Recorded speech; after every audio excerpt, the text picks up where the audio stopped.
అత్యాధునిక labs, international collaborations, advanced placements. మీ dream career ని రీచ్ అవ్వడానికి మీ best choice Godavari global university. Tulasamma గారి కొడుకు సంపాదన మీదే వాళ్ళ కుటుంబం ఆధారపడి ఉండేది. అమ్మా ఇదిగోనమ్మా జీతం. అమ్మా నాన్నొస్తున్నాడు. డబ్బు కోసం తన భర్త ఏ క్షణాన ఏ అఘాయిత్యం తలబెడతాడోనని తులసమ్మ గారు ఎప్పుడూ వణికిపోతూ ఉండేది. ఆ రోజున వాళ్ళు భయపడినంతా జరిగింది.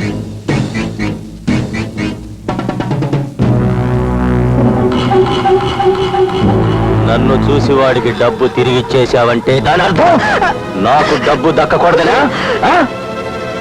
నాకు డబ్బు కావాలి, నాకు డబ్బు కావాలి. మాట్లాడవే, అడుగుతోంది నిన్నే. డబ్బు ఇస్తావా లేదా? మాట్లాడు, మాట్లాడవే, మాట్లాడు, మాట్లాడవే, మాట్లాడు. కన్న తండ్రినే తోస్తావురా? ఓరా, నీ డబ్బు నాకెందుకురా? అది నా పెళ్ళం. కొడతాను, చంపుతాను. She's my property.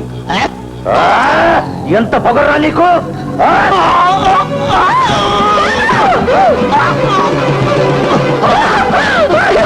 కావలసిన డబ్బులు ఇవ్వకపోతే పెళ్ళామైనా, తల్లైనా, కూతురైనా, కొడుకైనా ఇదే గతి పడుతుంది.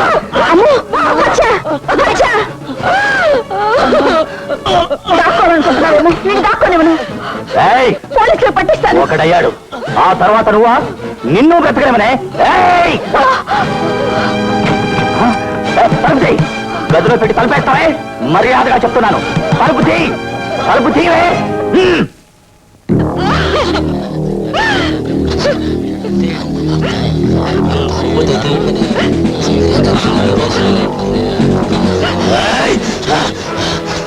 నేను కసాయి వాడిని. తండ్రి నన్ను చూడకుండా నన్ను పోలీసులకు అప్పగించి నాకంటే కసాయి దాన్ని అనిపించుకున్నావు. ఇది ఇద్దరి కసాయ వాళ్ళ మధ్య ఛాలెంజ్. నాకు ఉరి శిక్ష పడ్డా నేను ఉరికంబం నుంచి తప్పించుకు రావడం ఖాయం.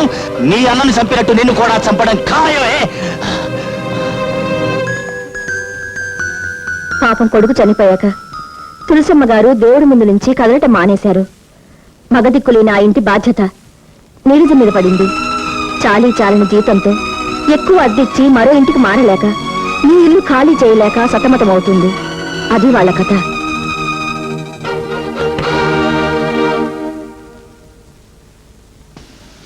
బాబు, ఏమిటి బాబు సామాన్లు? ఒకప్పుడు నా బరువు తీసుకొచ్చి మీ ఇంటి మీద పెట్టాను. ఇక మీదట ఆ బరువు మీకు ఉండకూడదని నాతో పాటే తీసుకెళ్తున్నాను. అంటే? అవునమ్మా, ఈ ఇల్లు నాకు అవసరమే అయినా నాకంటే మీకు ఎంత అవసరమో నాకు ఇప్పుడే అర్థమైంది. ఈ ఇంట్లో మీరుండడమే న్యాయం. అలా కాదు, పోనీ మనం అందరం కలిసి ఉంటే? అవును ఆంజనేయులు, మనం ఎప్పుడున్నంటే అందరూ కలిసే ఉందాం. ఏం గౌరీ? లేదురా, మీ అక్కయ్య చాలా ఆత్మాభిమానం గల మనిషి. నేను పెట్టిన ఇబ్బందుల వల్ల మనందరం కలిసి ఉండడానికి ఎంత మాత్రం ఒప్పుకోదు.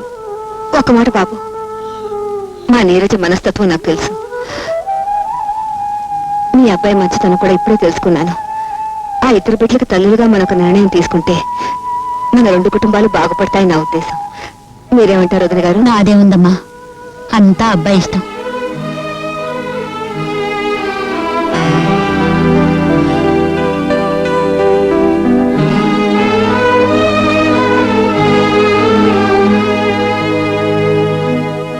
నీరజ? ఏమిటమ్మా శ్యామల? నీరజ లేదండి? ఆఫీస్ నుంచి ఇంకా రాలేదమ్మా. రాలేదా? ఏమ్మా? మా ఎండీ గారు నీరజను అపార్థం చేసుకుని నిన్న ఉద్యోగంలోంచి డిస్మిస్ చేశారు. డిస్మిస్ చేశారా?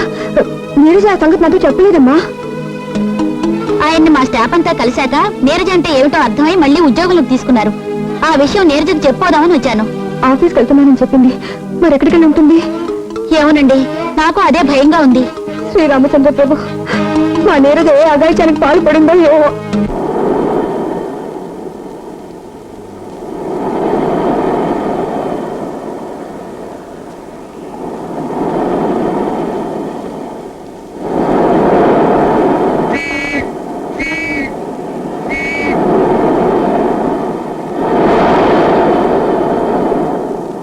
జైలు నుంచి ఒక ఖైదీ పారిపోయి వచ్చాడు, మీరు చూసారమ్మా? ఇటెవరు రాలేదండి.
Get up, rascal!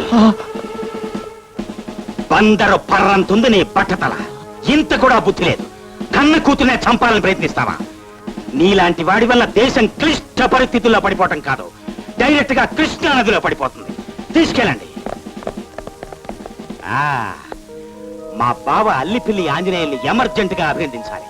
ఎక్కడ ఎక్కడ వాడు?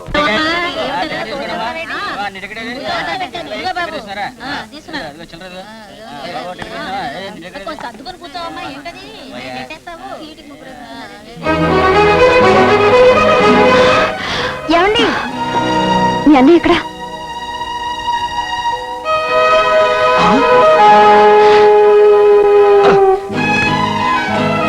నా గురించి మా అమ్మతో ఏమన్నా? నేనేం అనలేదే. ఏం అనలేదా? నేను ఆత్మాభిమానం గల మనిషినని, నాకెవరిని అర్థం చేసుకునే శక్తి లేదని అన్నావా లేదా? నేను అలా అనలేదండి. మరి ఎలా అన్నావు? అసలు ఏమి నీ ఉద్దేశం? ఇన్ని రోజులు ఇద్దరం కలిసి ఒకే చూరు కిందన్నాం, ఒకళ్ళొకళ్ళు బాధ పెట్టుకున్నాం, భయపెట్టుకున్నాం. తీరా ఒకళ్ళొకళ్ళు అర్థం చేసుకునే టైంకి నువ్వు ఇలా చప్పా చేయకుండా ఓడాయిస్తే ఒక ఆడపిల్ల మనసు ఎంత బాధపడుతుందో ఆలోచించావా? ఆలోచించావా? ఆలోచించావా?